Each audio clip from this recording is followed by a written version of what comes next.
Do you know what the strangest thing about false accusations is? They often don't come from the truth. They come from other people's fears. When someone looks at you and points a finger in accusation, it's very likely that they're not really talking about you.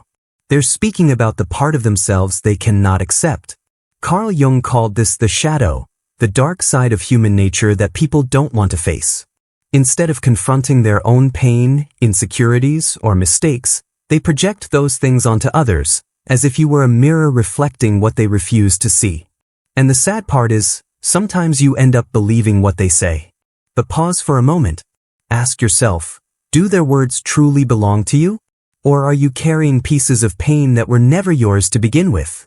Jung believed that each person must learn to withdraw their projections, meaning we must discern which feelings, beliefs, and fears actually belong to us, and which ones are merely burdens others have placed upon us.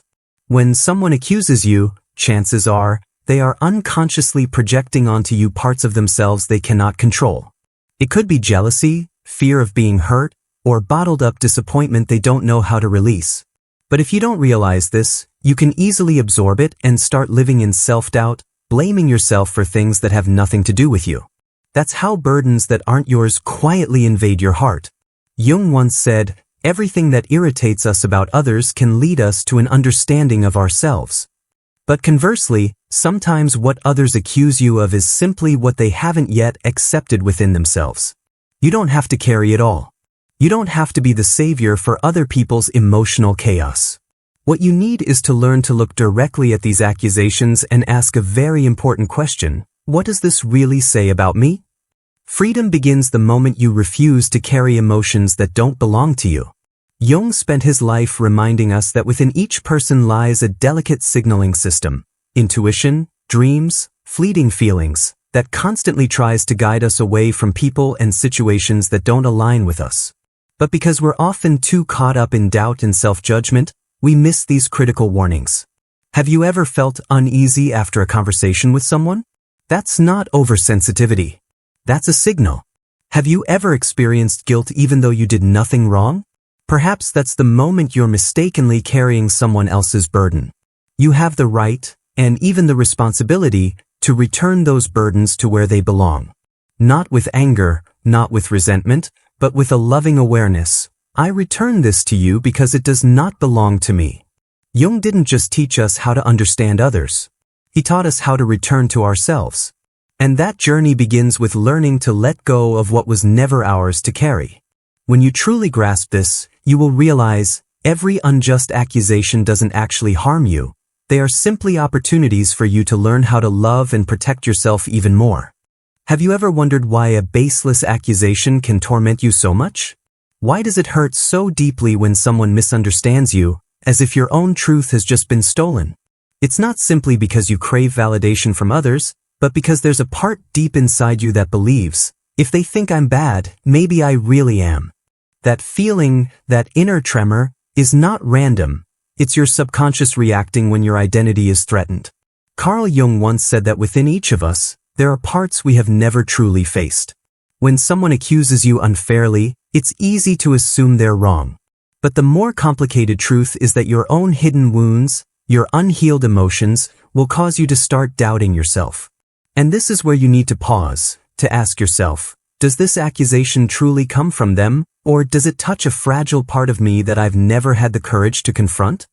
Jung believed that we are not simply the kind, strong, or perfect people we try to present to the world. We are complex universes where light and shadow coexist.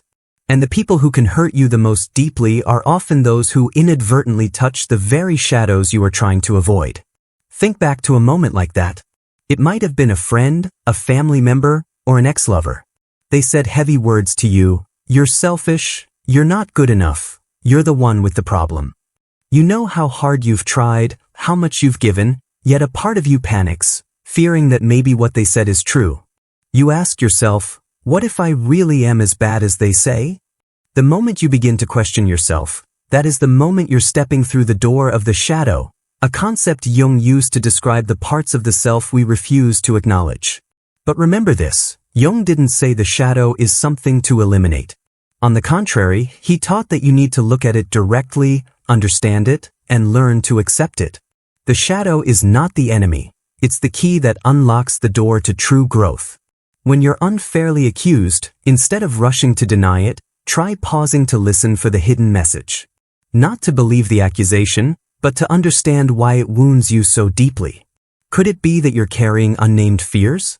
Could it be that there are parts of you longing to be seen, to be loved unconditionally? Jung would tell you, you have the right to protect your energy. You have the right to choose who is worthy of your trust.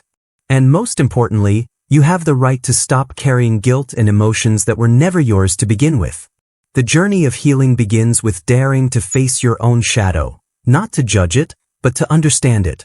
Because when you truly understand yourself, those baseless accusations will no longer have the power to control you.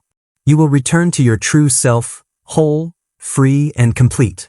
When someone unfairly accuses you, you may appear calm on the outside, but deep inside, a quiet battle begins.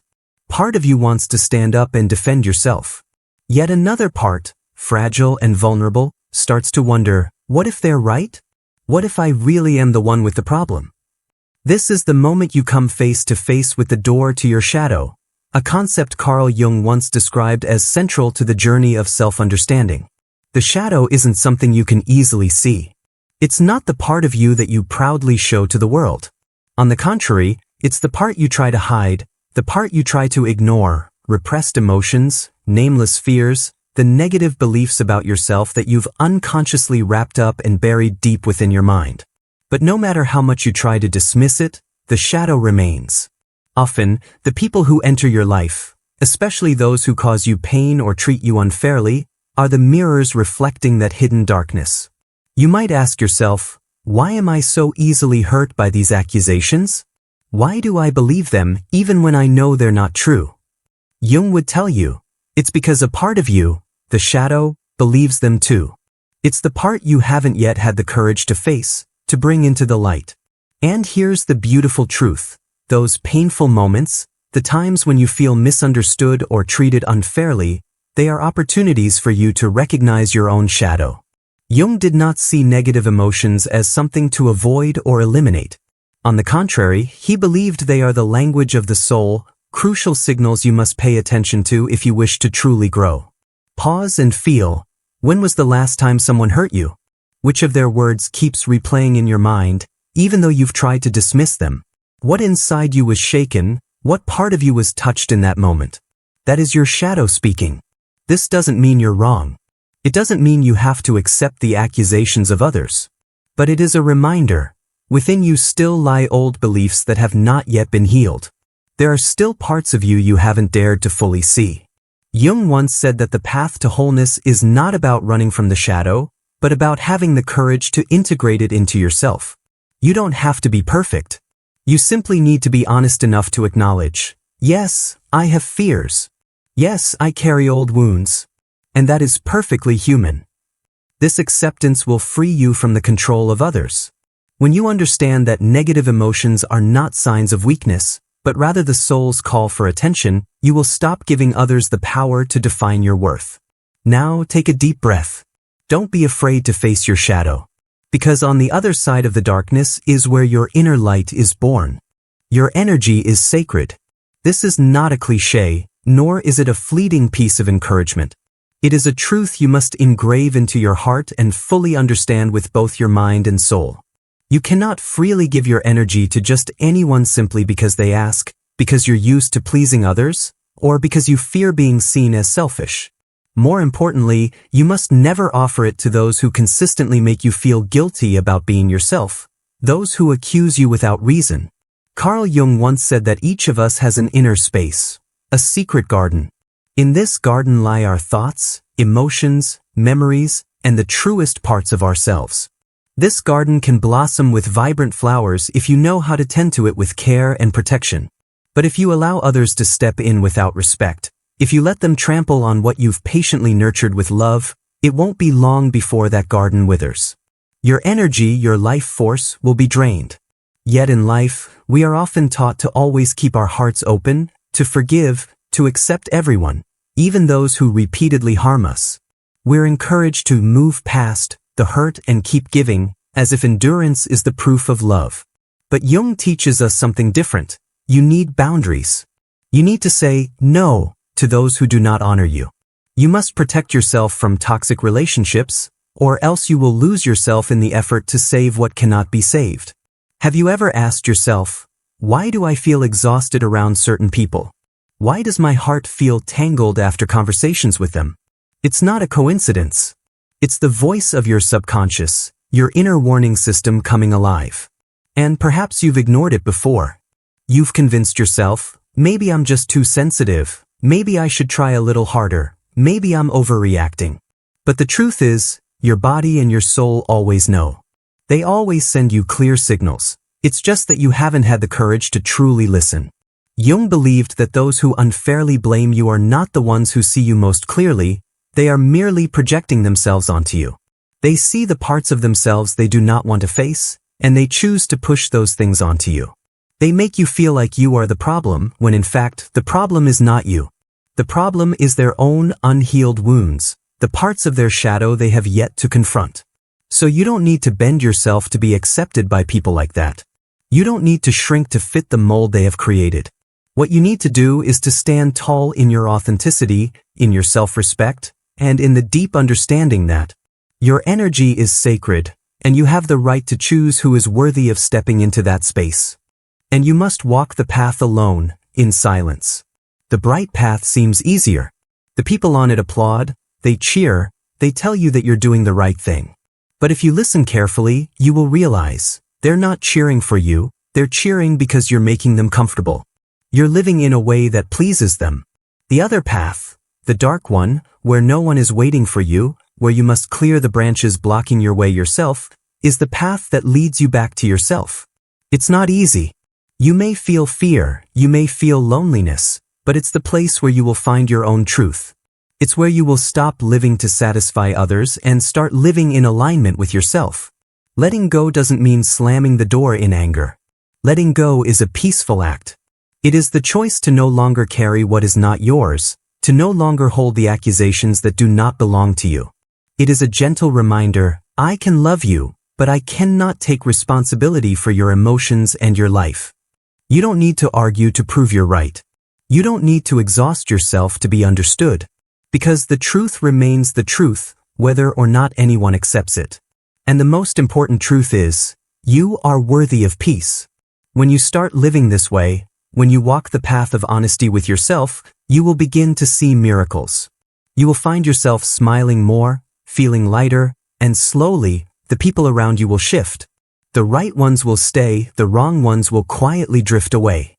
Carl Jung once said, one does not become enlightened by imagining figures of light, but by making the darkness conscious. What does this mean? It means you don't need to pretend to be positive. You don't need to reject uncomfortable feelings.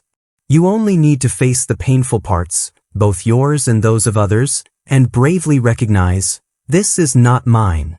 Remember, you are not responsible for healing everyone. That is not your mission. Your mission is to heal yourself. So, begin today.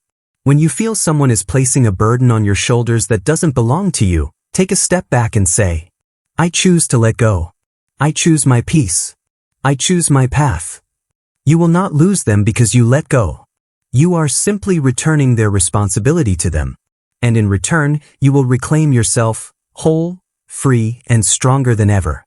So, the next time you hear someone say, it's all your fault, smile, walk away, and quietly whisper to yourself, no, this does not belong to me. And then you will feel, with every step, that you are coming home to yourself. That is the most important journey you will ever take. And you are worthy of every moment of it. You know, life is always sending us subtle signals, silent but powerful signs, reminding us that it's time to change, to return to ourselves. But so often we ignore those signals. We continue to stay in relationships that drain us, continue to accept blame that was never ours, simply because we fear loneliness, fear being misunderstood, or worse, fear losing something we've been attached to for so long, even when it's no longer healthy. The truth is, when you desperately hold on to things that no longer serve you, you're pulling yourself further away from your true self. And in that very moment, you begin to lose the most precious thing, your connection with yourself. Have you ever asked yourself why sometimes you feel completely empty, even when surrounded by people? Have you ever felt exhausted, not because of the workload, but because you're constantly forcing yourself to become the version others expect you to be? That's not weakness. That's an inner call, a quiet reminder that it's time to start listening to yourself more. Carl Jung once said, "What you resist, persists. What you face, dissolves." It means that when you keep ignoring the discomfort of a toxic relationship, you're allowing it to control your life. But when you are brave enough to face it, you begin to reclaim your power. There's a hard truth that not everyone is ready to admit. Many people stay in painful relationships because they believe they are responsible for someone else's happiness. They think that if they walk away, they'll be a bad person.